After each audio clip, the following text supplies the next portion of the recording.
right, well, day 3 in Philippians here. I'm actually back in my office today, not at home, so it gets to be my day where I'm in the office, and we're continuing to go through Philippians. So we've spent the last 2 days in Philippians chapter 2, and today we're jumping actually forward in Philippians to Philippians chapter 4. There's a couple verses I want to look at here, both today and tomorrow.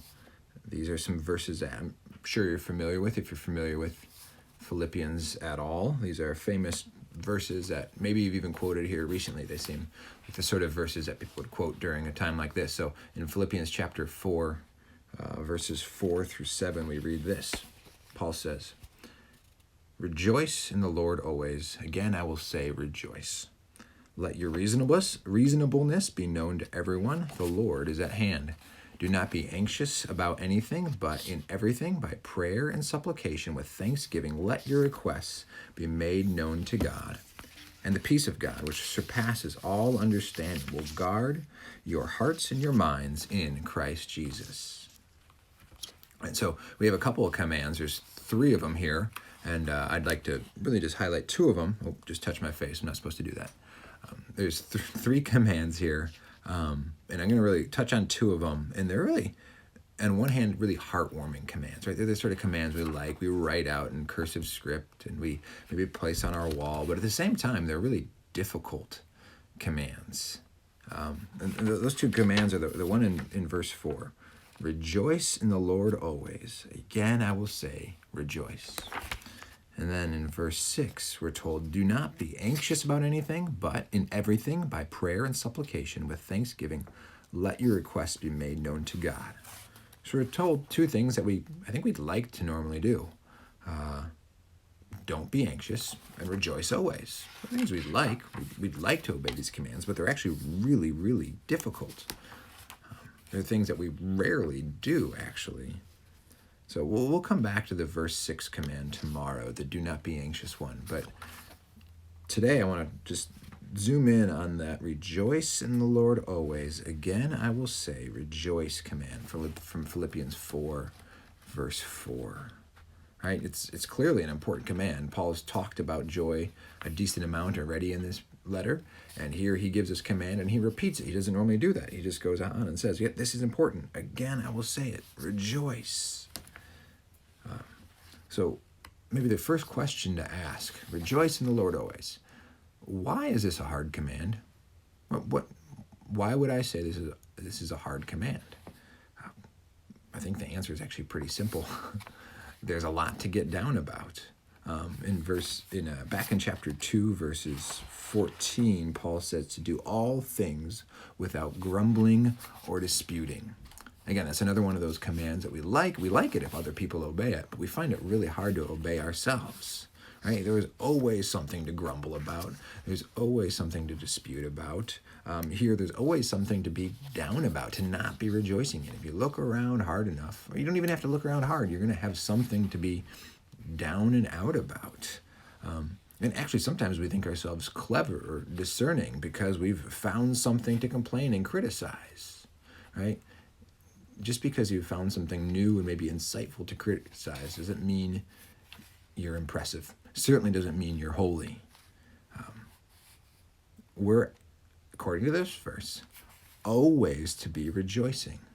And Paul commands us because we always can. We always have reason to be rejoicing, right? Paul doesn't say this is like, even though there's no reason to rejoice, maybe turn that frown upside down and rejoice. No, he says, rejoice in the Lord always. Again, I will say rejoice because there is always a reason to rejoice.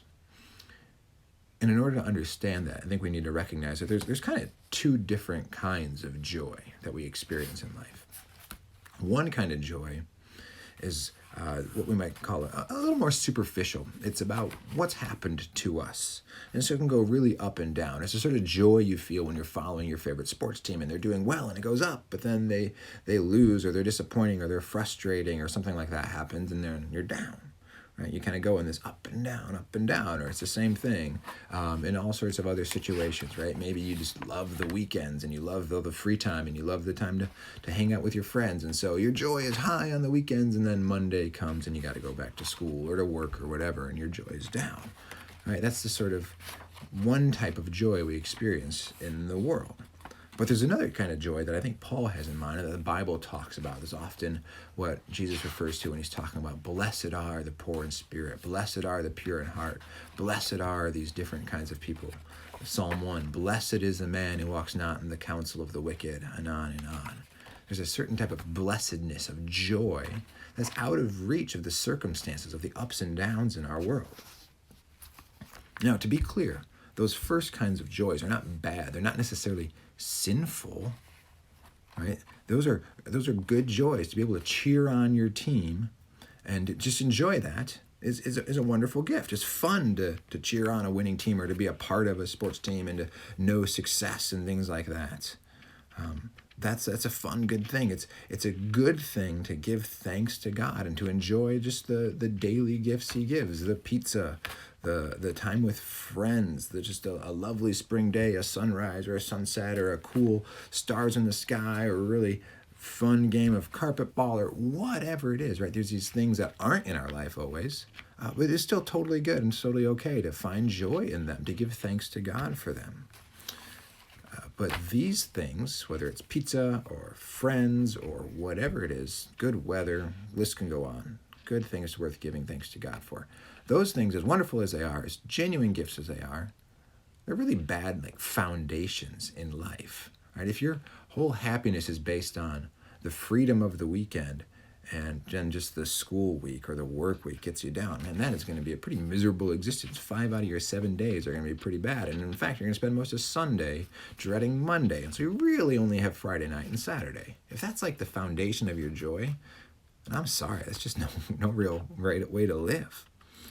But there's that other type of joy, the joy that Paul's talking about here. Rejoice in the Lord always. Rejoice in something, in someone who cannot be shaken, who cannot be taken from you. The prophet Habakkuk in the Old Testament, in chapter 3, verses 17 through 19. So the very end of Habakkuk, he's prophesied about some really bad times that are going to come. Like, there's going to be famine. The economy is going to take a downturn. Things are going to be bad. Habakkuk predicts. That's what he prophesies about. But he gets to the end and he says, though the fig tree should not blossom, nor fruit be on the vines, the produce of the olive fail, and the fields yield no food, the flock be cut off from the fold, and there be no herd in the stalls, yet I will rejoice in the Lord. I will take joy in the God of my salvation.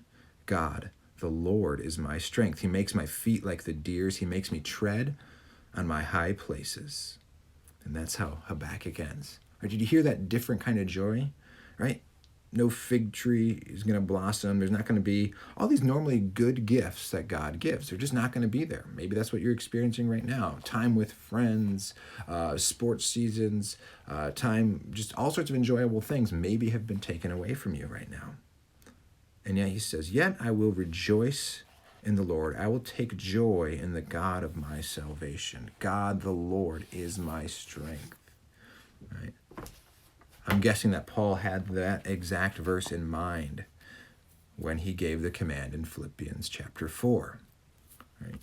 We can always rejoice, even if whatever other good gifts we have get taken away, we can always rejoice. Right? Because of Jesus, we have been united to God in a way that can never be taken away from us. It can never separate us from the love of God. Even all sorts of terrible things happen, like Romans 8 lists out.